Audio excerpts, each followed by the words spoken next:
Welcome to your Kiruv Konnection, your one-stop shop for information and inspiration on all things pertaining to Kiruv Rechokim, Chizuk Krovim, and what we need to do to bring nachas to HaKadosh Baruch Hu from all of His children. My name is Dovid Winiarz. I will be your host today, and I'm so glad that you're able to join us. Joining us today in the studio is Rabbi YY Rubinstein, the man with a million accents, the man who has a lot to say, and I'm very glad to have you with us today. Very much. Absolutely, absolutely. The truth is, I could at this point close my mouth and let you take over the microphone and speak, but it's not happening. You've noticed that. No, we know each other. I knew that was going to happen. Exactly. I said I could do so, but I'm certainly not going to. Exactly. And I've known you now for approximately 3,325 years. You've been so blessed. Yes, and you are aging marvelously. Thank you. If you do say so. Yeah, thank you. If you do say so yourself. I do say so myself. Okay, good. So, you know what? For the benefit of those out there who don't know who we are, who don't know who you are, please tell us a little bit about yourself. Well, Mother, I was born in Scotland, and that's such a wonderful thing. I think I'll say it again. Scotland. Yeah, Glasgow, Scotland. So everybody says in America, are there Jews in Scotland? Yes. The Glasgow Jews was the main source of Jewishness. Edinburgh as well. That's the capital. That's the capital. Yeah, a castle there. Yeah, a cannon. They fire a gun at 1 o'clock. Boom. Okay. And lets you know. Oh, cool. Yes. This show is not being recorded in Edinburgh, by the way, contrary to what you might think. Should be though. Okay. And there's scattered smaller communities all around the place. So when I left there when I was 21, there was about 14,000 Jews in Glasgow. Today there's maybe one or two. 85% intermarriage rate. Ooh. And it's quintessential mistake. How not to run a community. Everybody knows it's all down to education. It never quite managed to generate any educational institutions, except an elementary school, and it was literally written in the constitution of the school, that no rabbi is allowed to set foot over the front door. Really? Jewish school. No observant rabbi or no rabbi altogether? No rabbi altogether, probably. And this is the Jewish school? That's the Jewish school. Oh, good. So we didn't really have Jewish stuff. And so they got what they wanted. And You were educated in the school? No, I was educated. No. I was educated in a little elementary school. There's so many Jews. Well, there wasn't.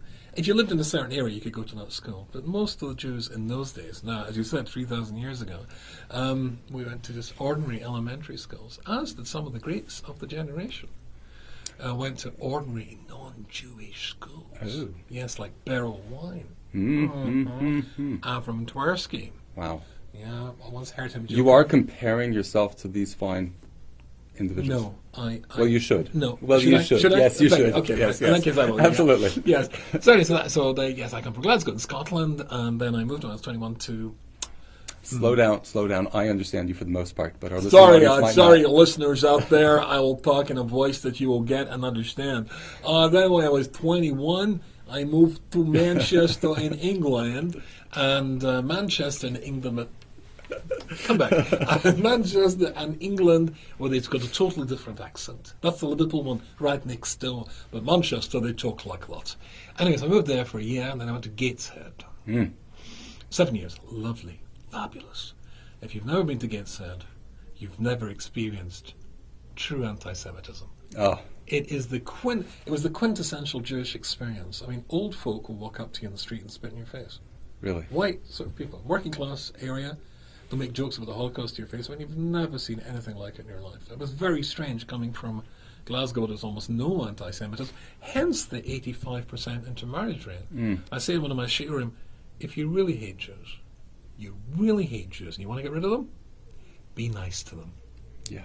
And it's the communities and the cultures and the countries that have treated Jews the nicest, including this one, that sees the greatest attrition rate. There's no barriers to marrying a non-Jewish person in the United States. It should be pointed out, although you're alluding to it, intermarriage today in America, if you remove for a moment the from the equation, is at roughly 77%. Yeah. So we're approaching there as well. 77% of the Jews in America today intermarry. Yeah, well, when I was 16 or so, remembering this, the figures in those days, when there was a USSR, was 3 million Jews in the USSR, 6 million in America, 750,000 in England, that sort of figure. Now, already in the 60s, you had a 50% intermarriage rate in the United States. But today the figures are, I heard a Gateways lecture a couple of years ago, 5 million Jews in America. But that doesn't make it, the math doesn't work. Because if the intermarriage rate in the 60s was 50%, why is there as many as 5 million today? And the answer is there's not. Of the indigenous first wave of Americans, there's only 3 million. The 5 million figure comes from 1 million former Soviet Jews who live here and 1 million former Israelis who live here. But the actual attrition rate is just as you would expect it to be in 50 years or over 50 years. Guess what? American Jewry has been cut in half. Glasgow, Scottish Jewry, identical thing. Anyway, back to me. So I went to Manchester and then went to Gateshead, and I lived there in Yeshiva for 7 years, and then went to Cowlil, in a place called Liverpool. Mm-hmm. In fact, our Cowlil was at the top of a place called Penny Lane, which you've never heard of, and which none of the people watching this will have heard of. But if they've ever heard of the Beatles, little creepy crawlies, they wrote a famous song about Penny Lane, and that's where our Cowlil was, which is uber cool. And that's where they filmed in the Beis Medrash? They filmed in the Beis Medrash. Okay, many of Paul and John's greatest hits were written after consultation with the rabbis in the Cowlil. Okay, well, unfortunately nobody here knows who the Beatles are, so we'll have to move on from that. Me. Including you, exactly. Okay. Tell me, so what do you do for a living? What do you do now? You call what this inspires a living? You call this a living. What inspires you? Inspires me? I think so. Honestly, in my first book, that just slipped out. In my first book, first of 8, I wrote a book. My first book was called Dancing Through Time, and in it, I wrote about how every Jew is a story.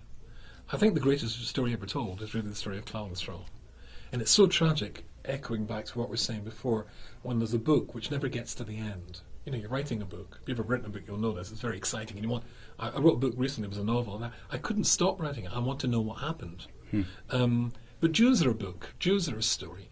And it's so sad when you never get to the end because they stop writing it. They're the 85% in Glasgow or the 77% in the United States or wherever. So it's not that the book doesn't end, it's that they remove themselves from the story. That's right. They're no longer players in the story. And that's tremendous. But I'm saying each Jew in themselves is an important chapter of the story, the family, how they got here. I always it sounds like a joke, but it's actually quite serious. I spoke just recently, my 4th time, a huge privilege. In Borough Park, there's an organisation called, mine's gone blank for a second, Club Nissim. It's for Holocaust survivors. In fact, I have a cousin who's a doctor there, Dr. Levinson. 85% of his practice are Holocaust survivors or their children, the next generation. And when you consider this, why is any Jew normal? It's a serious question. Because, as you probably know, obviously the impact of having a Holocaust survivor for a parent, it must impact, obviously, on the children. I remember when I was the rabbi, which was my previous incarnation before I moved to the United States of America, I was the rabbi to all the universities in the northwest of England, which is 14 universities. I was the official guy. Sort of like a junior chief rabbi. A junior. Do you know there was actually a Facebook? You heard of Facebook group to make me the new chief rabbi of England? 600 mentally ill people signed that I would be an excellent new Jonathan Sachs, but as I say, they're suffering from a very strange condition, delusional. Anyway, what was I saying? Yeah, there was a girl there, I remember in one of my early years, towards the end of her first year, she had a breakdown. Great girl. She went away for a year, came back, and I learned from her chosen, her fiancé, who was a friend of mine, what had happened. Her father was an Auschwitz survivor. When she had this breakdown towards the end of her last year of her degree, the father went with her to see a psychiatrist. The psychiatrist, sitting at the desk, father and daughter there, and the father started and said, "She's got to stop this nonsense. I was pulled by a British sergeant from a pile of corpses in Bergen-Belsen. I shouldn't be here today. And if I'm here today, it's because I've got to be the best I can possibly be. And she's having breakdowns. She's got to stop this." No. And the psychiatrist was remarkably wise and said, "Could you wait outside for a minute, Mr. Cohen?" And so he waited outside and he said to the girl, "You don't need me. Your father needs me." And that was a very, very profound point. But when you think about it, how come any Jew is normal? I've got a picture in my mind of a I don't know, 1812 or 1811, a group of Napoleon Bonaparte's anti-Semitic soldiers, and they were, turning the corner and finding a Jew with payas and beating him up because he's a Jew. This creates in him a neurosis, a paranoia which he passes on to his child, passes on to the grandchild and the great-grandchild, and I'm dealing with it, 5 or 6 or 7 generations later at the Universities of Manchester or here in New York. So as every Jew is here in the United States, as anywhere really, because they fled from somewhere at some point, why aren't any of us normal? What do you think, George? George is normal, and so am I. But apart from us, why is any Jew normal? And it's actually quite a serious point. An astonishing thing about the resilience of the Jewish people, that despite pogrom and Inquisition and even Holocaust, we're still here, and some of us are quite normal.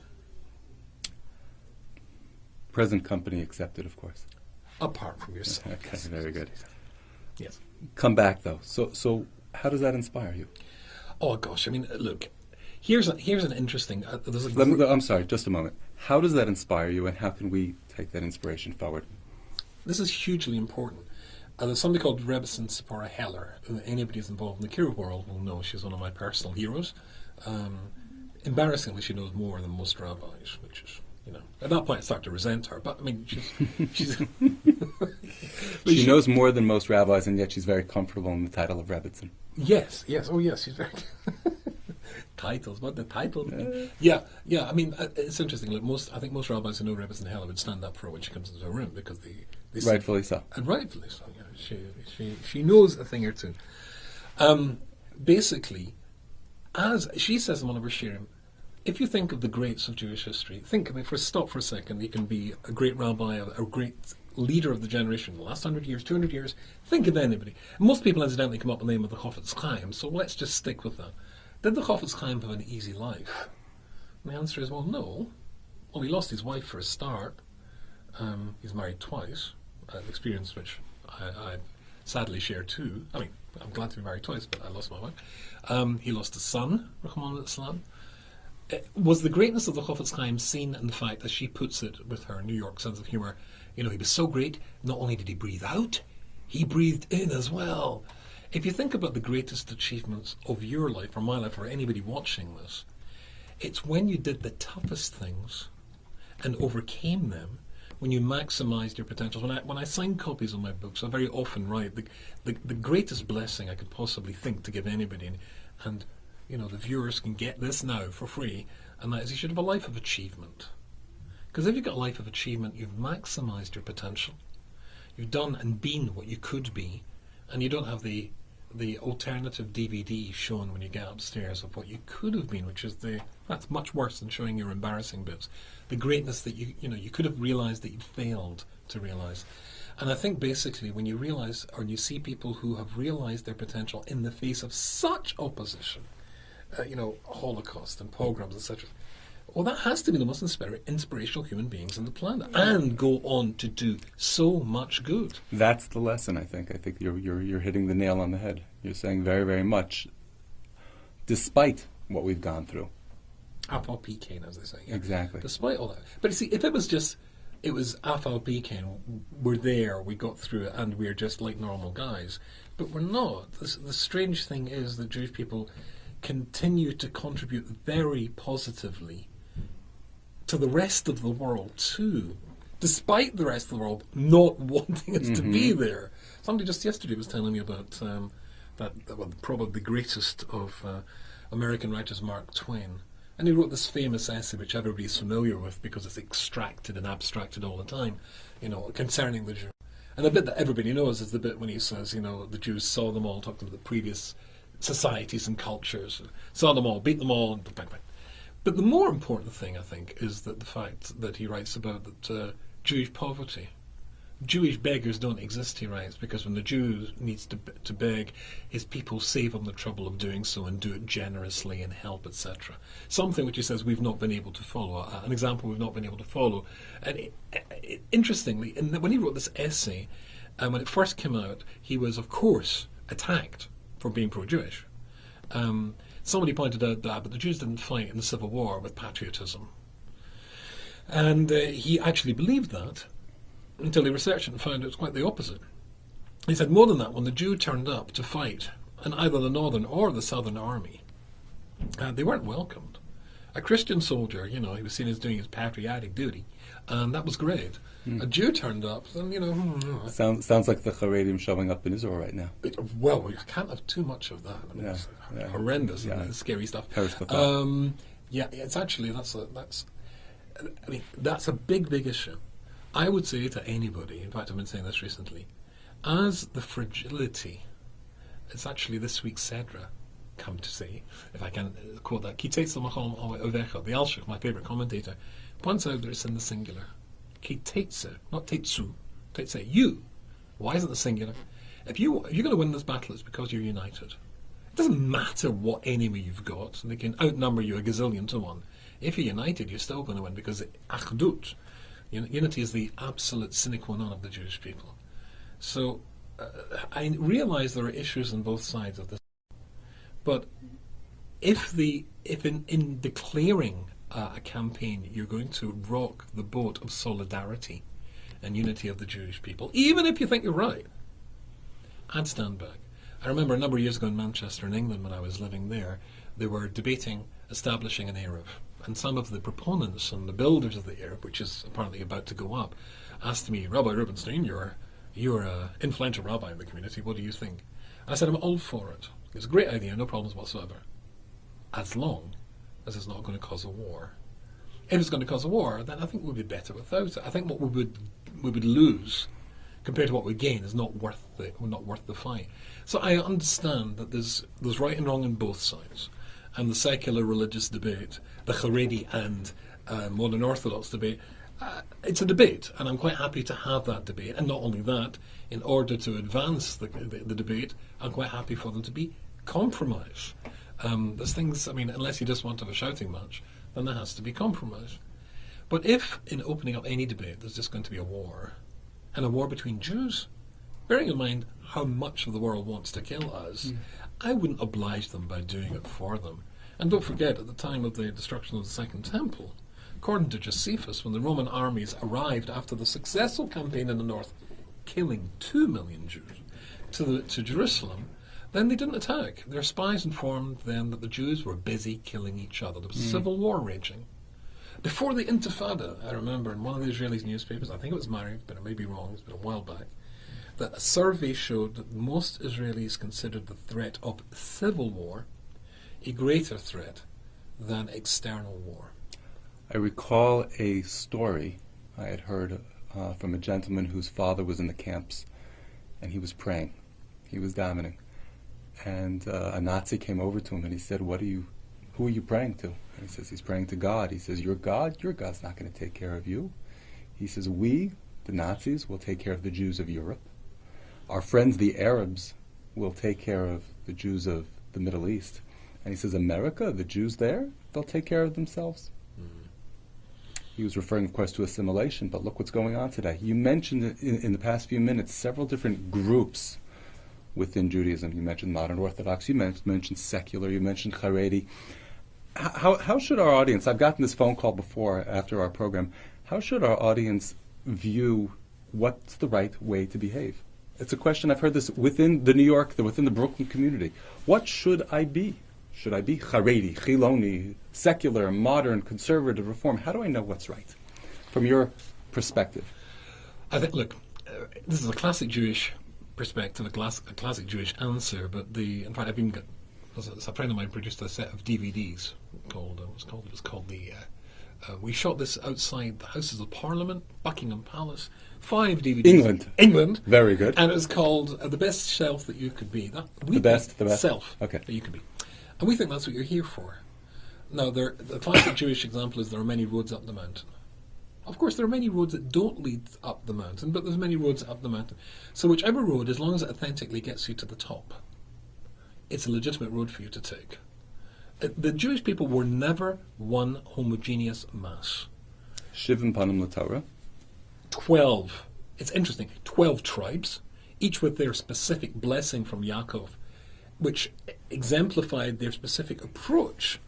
Yehuda was to be the kingly, or the royal household. Levi was to be the priestly caste, Shimon was to be the teachers, etc., etc. Actually, when you subdivide Yosef into two, you get 13 tribes, and 13 has got the numerical value of Echod. Echod comes to 13. The oneness of the Jewish people is demonstrated in our very diversity. The Jewish people were never one people. It's a bit like, if you like, a chamber orchestra. Various instruments together, and that makes the music. I don't know if you listen to music. I'm a bit of a classical music buff, of course.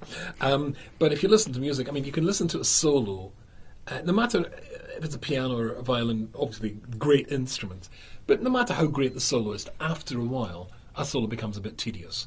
Throw in a second instrument, you've got a duo, or a third instrument, you've got a trio, or a fourth, a quartet, so on and so forth, then suddenly the music becomes much more multifaceted. There's so much more you can do with harmony, etc. It's the same with the Jewish people. So I think the answer to the question is, which road will take you authentically to the top? Translate authentically, please. I know where you've been going with this, but I'd like to share that with our audience. Well, I remember once I was interviewed on BBC Radio in England many years ago by a non-Jewish fellow, lovely guy. And he was, as it were, trying to get his mind around what this whole Jewish stuff is and what Judaism is. I consider as an Orthodox Jew that the halacha, is malleable and bendable. It must be. Anything that is rigid will break in a storm.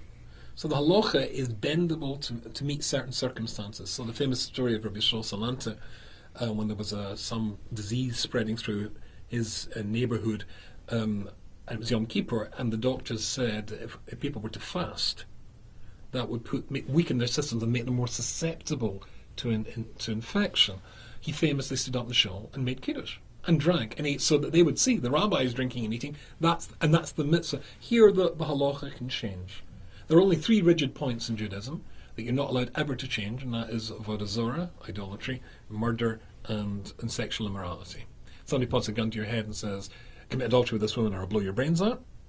Then much better to take the gun off him and blow his brains out. But if you couldn't, you should give up your life rather than do that. And the other 2, the same thing. But the rest can be, you can bend with regards to the rest. So authentic Judaism, you can stretch it like an elastic band to meet any given circumstance. And the circumstances change from time to time. But of course, if you pull any elastic band too far, boing, it snaps, and you don't have anything left. So I think it's legitimate to describe Judaism. Judaism has to have a definition, right? If Judaism is everything to everybody, then Judaism is nothing to anybody. Excellent. So I'm saying what Judaism is, and I've got members of my family who are secular, I've got members of my family who are modern Orthodox, and Haredi, etc. It's legitimate to say this is. Incidentally, I don't mind that you don't keep it. That's fine. As one of my teachers in Gateshead said, you want to eat some bacon, you want to eat some ham, bon appetit, Gesundheit, but don't try and say it's kosher. Right? Or the old Reform attack on Orthodox Jews. You guys are hypocrites. We drive to shul on Shabbos and we park right inside the shul car park. You guys drive to shul on Shabbos, which in some Orthodox shuls occurred, and you park around the corner. You guys are hypocrites. To which I say, hooray for hypocrisy.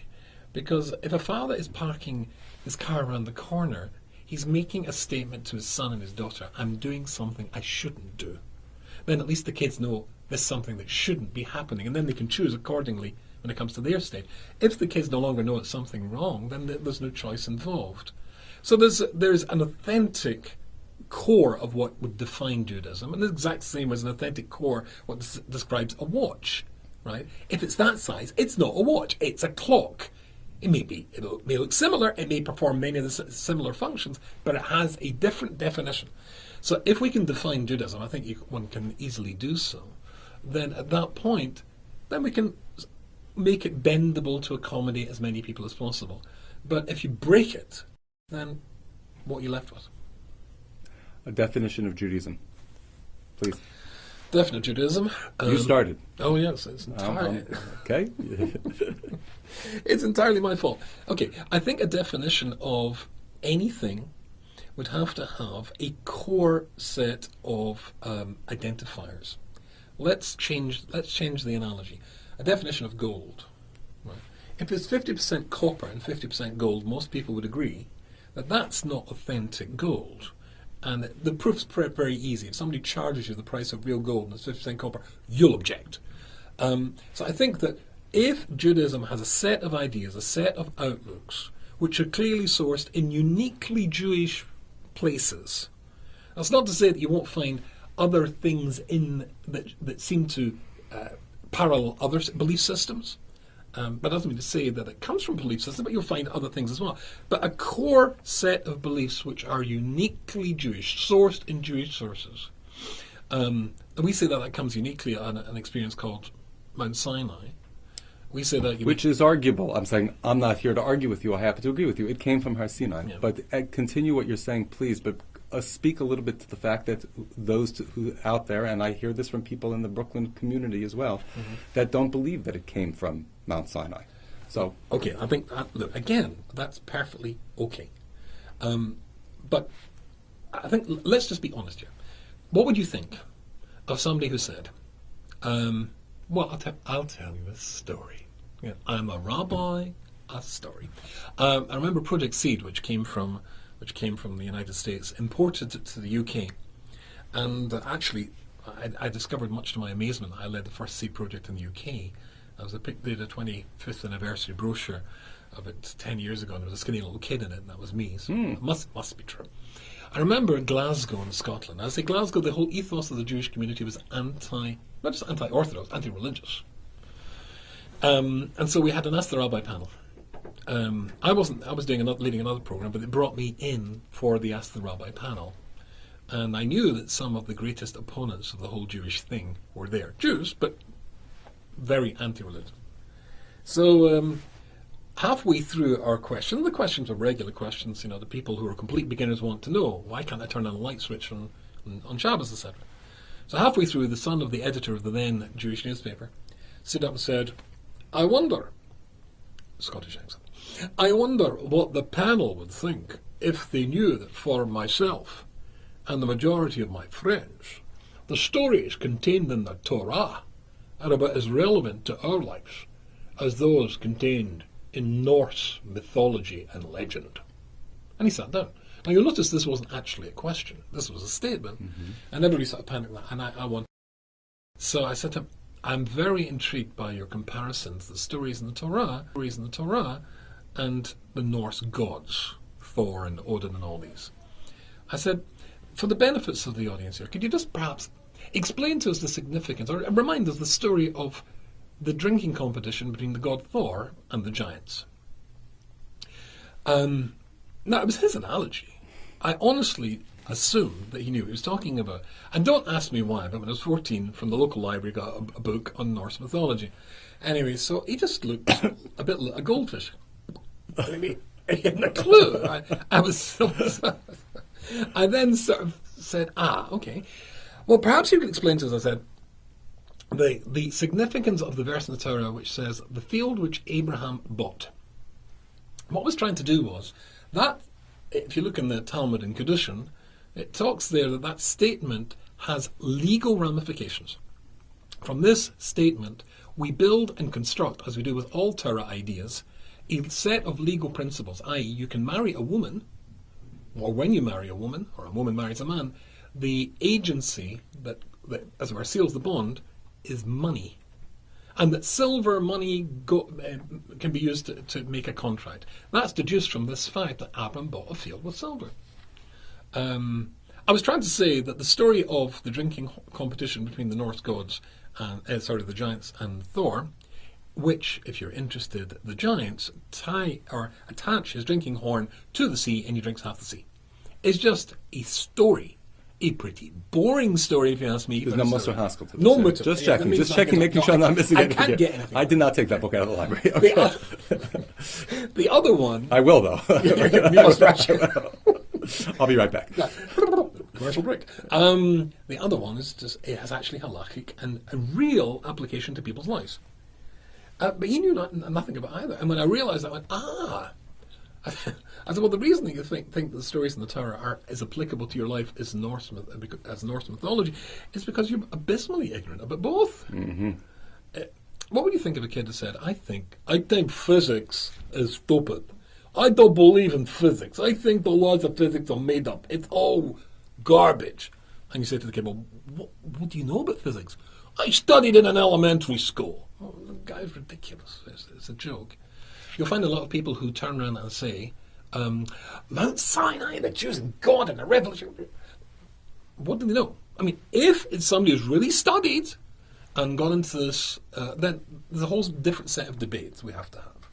But very often people dismiss the likelihood of that occurrence based on the fact that they saw the Cecil B. DeMille version, where, I can't remember the guy, he's in the NRA at the moment. Charlton Heston. Charlton Heston. Yes, he was the only one who went up, yes, if I recall correctly. That's right. And actually, I have to tell you, I have visited the place where he split the Red Sea. Yes. Charlton Heston split the Red Sea. Is that in California? It's in California. Right. In Paramount Studios, there is a huge car park, which when you look at it, you don't realize it's actually a huge pool. They filmed Jaws and other things there. Huge screen, and it fills up, and it's like a lake. It's huge. And that's where Charlton Heston led the Israelites through the Red Sea. And before they had the special effects, they had two big cranes with two big containers of jello stuff, and they simply tipped them and they reversed the footage for the film. And Charlton Heston walked through. Amazing stuff.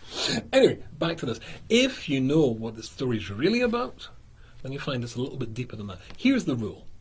Most of the thinkers, like Mrs. Heller I was telling you about before, and other rabbis generally ain't stupid.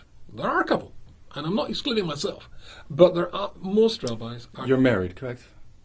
Yes. Don't put yourself down. That's your wife's job. Please. I'm the mother-in-law. Yes.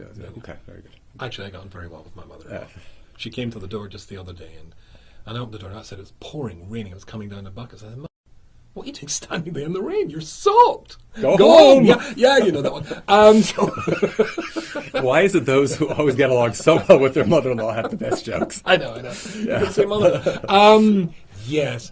You got to know what you're talking about before you argue it. A lot of people will turn around and say... But you've had those debates with the people. You mentioned that it's another debate. You've had debates with those who have learned and who have studied it and so on and so forth. Of course. There are people in our listening audience, and again, I've gotten these phone calls, I've gotten these emails, I've gotten messages from people who have studied, who present themselves very intelligently. And on the assumption that they're on the listening end of this conversation, they need to know... Exactly. They need to know that there are answers out there, perhaps. Look, 100%. There's a phrase in Yiddish in my third book. Sorry, it keeps coming out. In my third book, which is called On the Derech Answers to Questions That Challenge. Excuse me just a moment. I want to hear that again in just a moment. Okay, I'll do it slower. No. We're going to pause for station identification because Rabbi YY Rubinstein is with us today at 97.5 FM on your radio dial. At JRootRadio.com, you've been listening to your Kiruv Konnection, which is, as we mentioned at the top of the hour, your one-stop source for information and inspiration for all things pertaining to Kiruv Rechokim, Chizuk Krovim, and what we need to do to bring nachas to the Ribbon Shalom from all of his children. If you are interested in any of Rabbi YY's books and any information about that, or if you have any Kiruv questions and whatnot, give a call, concerns, comments, and criticisms. Give a call to me at 718-983-9272. That is 718-983-9272. You could send me a text at 718-801-1923, 718-801-1923, or you could shoot me an email at dovid@dovid.com. This program has been sponsored in part by yours truly, wearing my different yarmulke from Survival Through Education and Fidelity Payment Services. I do credit card processing. That's my business. That's all you need to know for now. Once again, if you're interested in any of Rabbi YY's books, please shoot me an email, dovid@dovid.com, and I'll forward it on to him. You were saying something about your third out of 8 books. And now, back to our show. Sorry, it just slipped out. Yeah, On the Derech Answers to Questions That Challenge Jewish Minds. Look, at the beginning of the book, there's a phrase in Yiddish, and the phrase says, "Stab mir nicht von der Kasche." You don't die because you got a question. It took me once, I had a question on something the Rambam wrote, which took me literally 14 years to find the answer to. Not always just because you can't find the answer does that delegitimize the thing that you're inquiring into. Sometimes you can't find the answer because it's there, you're not able to comprehend it at that particular time. Imagine you're a little kid as all kids do, turn around and say, Daddy, where's Hashem, Dad? Right? Dad, where's Hashem, Dad? Now, you could reply as follows. Son, that's a great question. But when you ask where God is, of course you're assuming time and space, aren't you? Or who made God? Who made God, Daddy? Who made God? You see, that posits, does it not, Yankel? That posits cause and effect universe, past, present and future. There was a time when this watch was there, and then a time when it was not there, and you get the idea. How old are you assuming Yankel is? Yankel's 6. Yankel's 6, okay? But of course, as we believe in Loy Reshis and Loy Tachlis Yankel, there's no beginning and no time for God. He's above time. So the question who made is a non-question, isn't it? Daddy. You know, he's not going to stick to Uncle Moshe. Stick on. Hey, dum diddly dum. Okay. Obviously, the question that I found in the Rambam, it took 14 years. It was there all the time. Sometimes need a little bit of background. Did you ever think to ask anybody this question? Just out of curiosity? Okay, so okay. Yes. In fact, some of my best in that book, incidentally, is 21. It's out of print today. I'm not trying to sell it. 21 legitimate questions and 21 answers. Some of the best sharing, some of the best experiences is when you get a question you don't know the answer to, and you research and delving into what the answer is. That's so exciting. So just because you get a question, sometimes it's not good to have an answer. Might not have an answer at that moment. Might not you're ready intellectually to understand the answer, or it might be that even emotionally tricky point here, you don't want to hear the answer. You're not able to deal with it. One of the big questions in the book is the classic question: why do bad things happen to good people? There's a you answer that question. I do. And the name once again of this book is, please, for our listening audience, On the Derech, Answers to Questions That Challenge Jewish Minds. I want to once again interject. I bring up this point often. It's critically important for people to understand that they can ask questions. I argue this very, very strongly.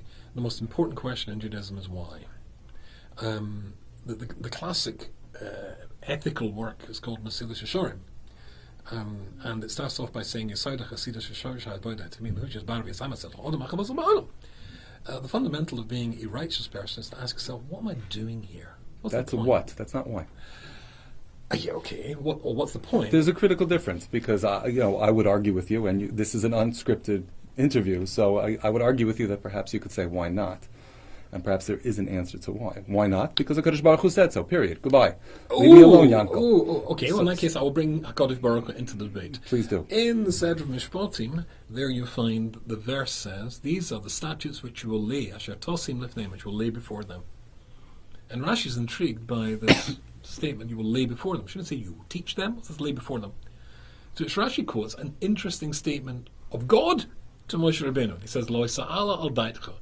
Don't let it enter your mind that you will teach the Jewish people the halacha once, twice, 3 times, actually sudra p'yam to the note of my heart, and you've done your job.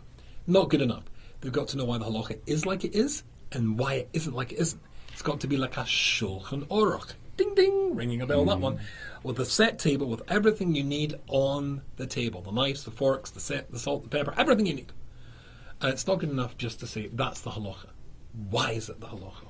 Judaism demands the question why. What's this about? Questioning is the quintessential. I was once speaking at a university student conference, Jewish one, and there was an Israeli lecturing before me. I was waiting outside to go in, and the students came pouring out for the break, and they told me, the guy was just quoting you inside. Never met the guy. So intrigued by this. What did he say? He said that he noticed that on the timetable, on the schedule, you got a rabbi here called Rabbi YY Rubinstein. Said this guy, what a great name for a rabbi. Why? Because Judaism's all about asking why. And I think that's a very, very good point. There's no such thing as a question you can't ask. Now, it might be you don't get the answer. Thank you. What's God like? Thank you. What is God like? Well, if I'm a finite creature and God is infinite, then a finite cannot contain an infinite. So the answer may be we don't know the answer. That's right. So why? Okay. No, but we do know the answer. We know that the answer is that you can't know the answer. Okay, thank you very much. Thank you. Phew. Okay, I was getting a little nervous over here. Sorry.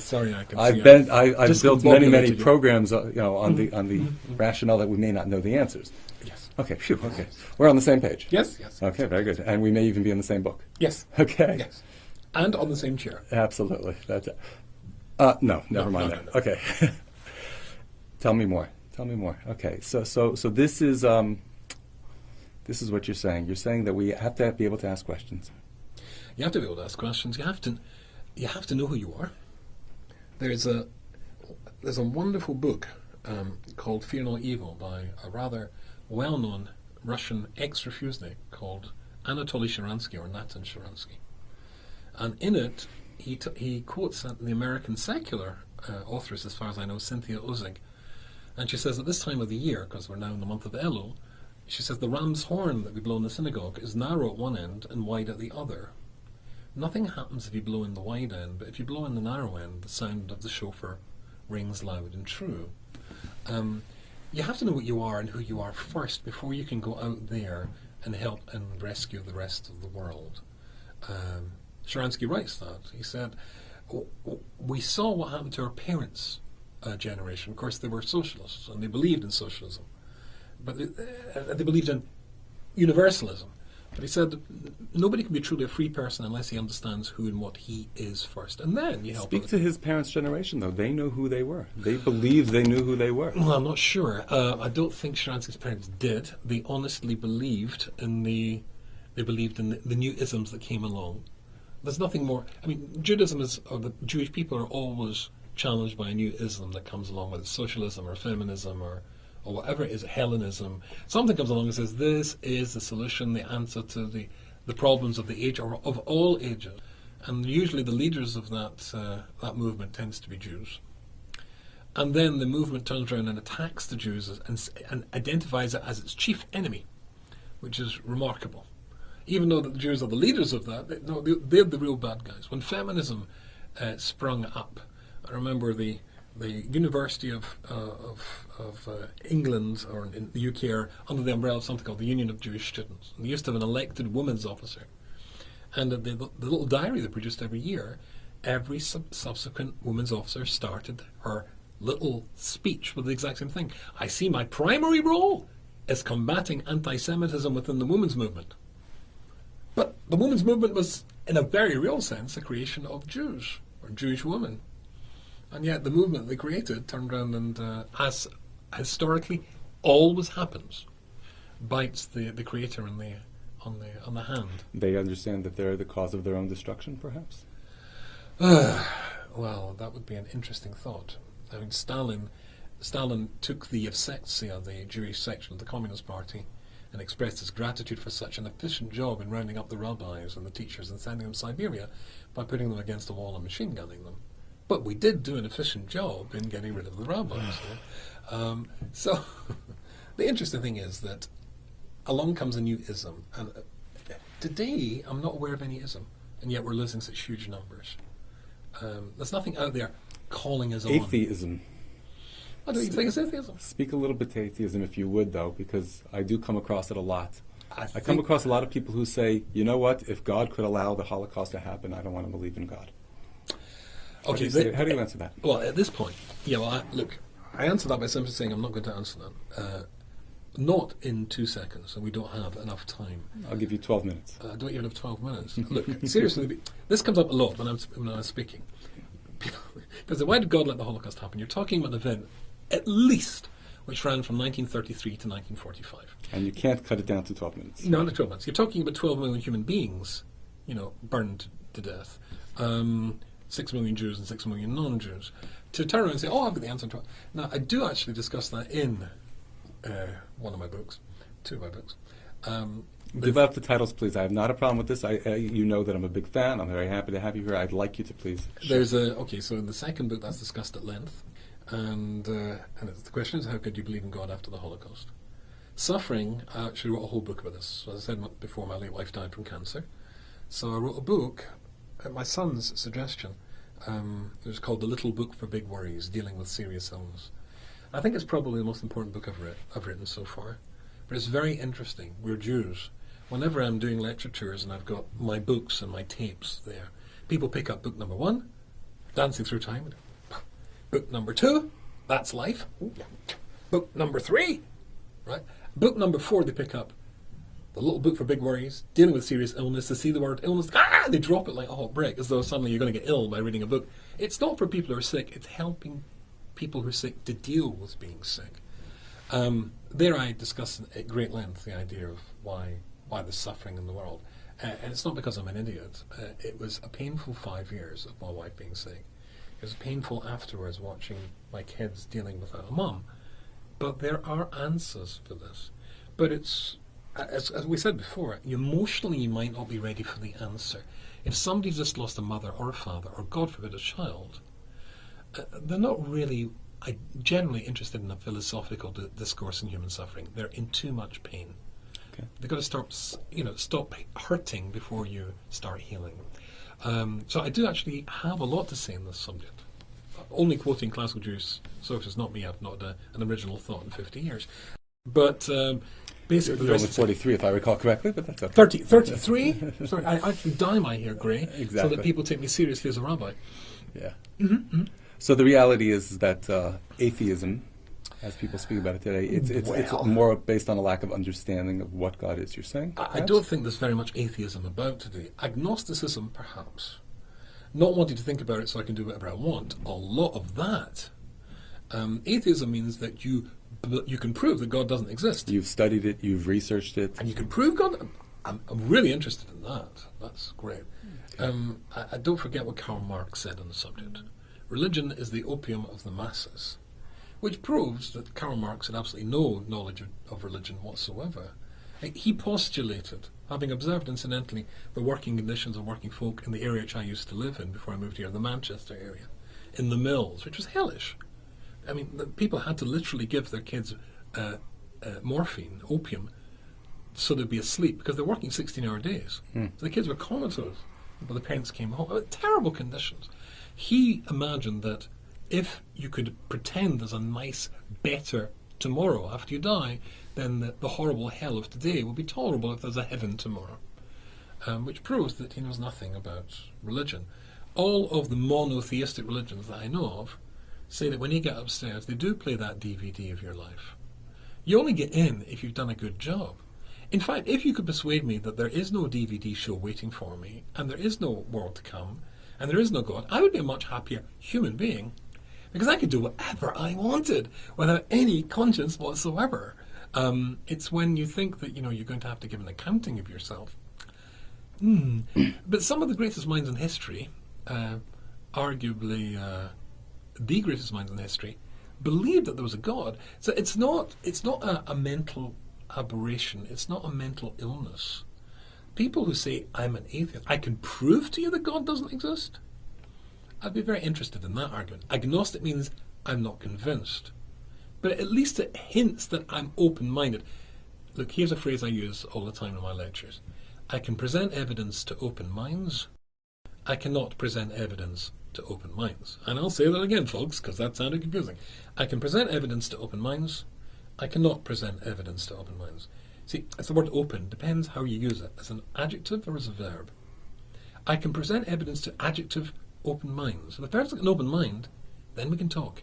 I can't present evidence to open minds. Somebody doesn't want to listen.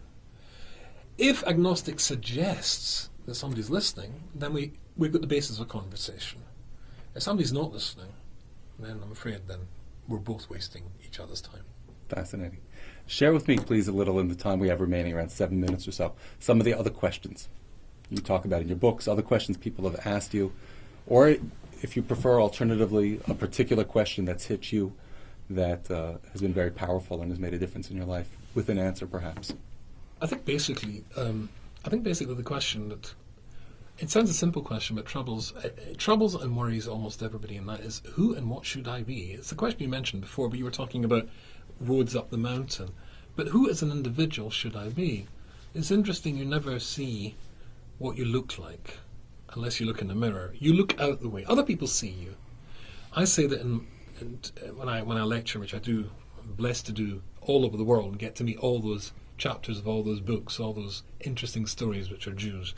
I only really teach two things. One is, if you want to succeed as a Jew, you should do what it says in the first chapter of Pirkei Avot, Aseh lecha rav. You need a teacher. You need to have somebody who can look at you, see the potential that you will not see. We never see ourselves clearly. See the potential that lies within you and help you realize that potential. So many people turn and say, what should I be doing? Who should, and nobody saves themselves. And to get that kernel of potential and turn it into something big, that takes it's a master who does that. And there are few out there who can take who you are and make it the best that it can be. There was in London, there was a famous yeshiva in London called Schneider's Yeshiva. Its real name was Torah Semis, but the Rosh Yeshiva was called Moshe Schneider, so it's called Schneider's Yeshiva. And this is how he used to maximize or help a boy reach his potential. If he saw one of the boys had done something wrong, he would go into the base of medrash, the study hall, and he would say, let's go for a walk, which he often did when they were discussing the Talmud together. They're walking down the road, he put his arm around the boy's shoulder, and he would say to him, if you go to a wedding, and when you arrive at the wedding, the Kala is wearing a white dress, and the Chosn, of course, wearing a black suit. On the lapel of the boy's suit, there's a little white thread. Or in the shoulder of the girl's white dress, there's a little black thread. Will you point that out to them? Well, of course you will. Good. So, but if you go to the garage to collect your car, which is being repaired by the mechanic, and he comes out from underneath your car and a drop of oil falls onto his shirt, will you point that out to him? Well, of course not, for the very obvious reasons. The mechanics are filthy and covered in dirt. They live in a dirty environment. With that introduction, we say, I saw you say something, I heard you say something, I saw you do something that's spoiling you. In the same way as the thread is spoiling the otherwise white dress or the otherwise black suit. With that encouragement from the rabbi who took him aside, so nobody saw him being criticized, he's got his arm around the boy's shoulder, he's telling him something, I love you, I'm your rabbi, I'm on your side, and assuring him that, apart from that, I think you're good. This is spoiling you, the rest of it's good. That gives you the encouragement to move on. I've got a very good friend called Rabbi Gottlieb, that teaches Or Sameach in Jerusalem. He was a chassid of the late Boston Rebbe, who was a very wise and clever man. And when he met him for the first time, and he was a very brilliant young man, so he was totally secular. It's in the books, I wouldn't sort of mention this otherwise. And so at the end of an hour-long conversation with the Boston Rebbe, he said, Rabbi, I've got one last question for you. Is it true that Orthodox Jews can't turn on a light switch on Shabbat? So the Boston Rebbe stroked his beard, grew pensive, thought, stood up, walked to his bookshelves, returned with a huge tome of the Shulchan Aruch, banged it down, turned it, opened the pages backwards and forwards, closed it again, said, it's a very good question. Ask me again when you come back next week. He came back next week. It was very, very brilliant. And that association solidified and produced one of the outstanding minds of our generation, Rabbi Dovid Gottlieb. There are people who can take you to the next stage and get you. You can't do it alone. Who should I be? You'll never get it. Because you don't see yourself. We're far too subjective. We're all totally in love with ourselves. Now, in my case, it's well justified. Absolutely, yeah. But you need somebody who's going to take you on that road and guide you and show you where you could and how you could become the best person you can be. I think that's the question I ask. And it's very simple. Get a teacher. Get a teacher. Thank you so much for being with us. Real pleasure. This is fantastic. This is absolutely fantastic. It's always an inspiration to listen to you. I hope you'll be able to come back on our program. Love to. Absolutely. Those of you who have questions for Rabbi YY Rubinstein, please send me an email. We'll either bring you back and ask you on the air, or we'll forward them on to you, and we'll see what we could do. You could reach us at your Kiruv Connection. That is at dovid@dovid.com, Dovid at dovid.com. For those of you in the Williamsburg section of Brooklyn, it is not DUVID. It is DOVID at dovid.com. Or you could text me at 718-801-1923, 718-801-1923. You could call me at 718-983-9272. This has been your Kiruv Connection, where we try very, very hard to provide you with information and inspiration on all things pertaining to Kiruv Rechokim, Chizuk Krovim, and what we all need to do, all of us, together, to bring nachas to the Ribbon Shalom from all of his children. Thanks for joining us. Real pleasure. Thanks for joining us.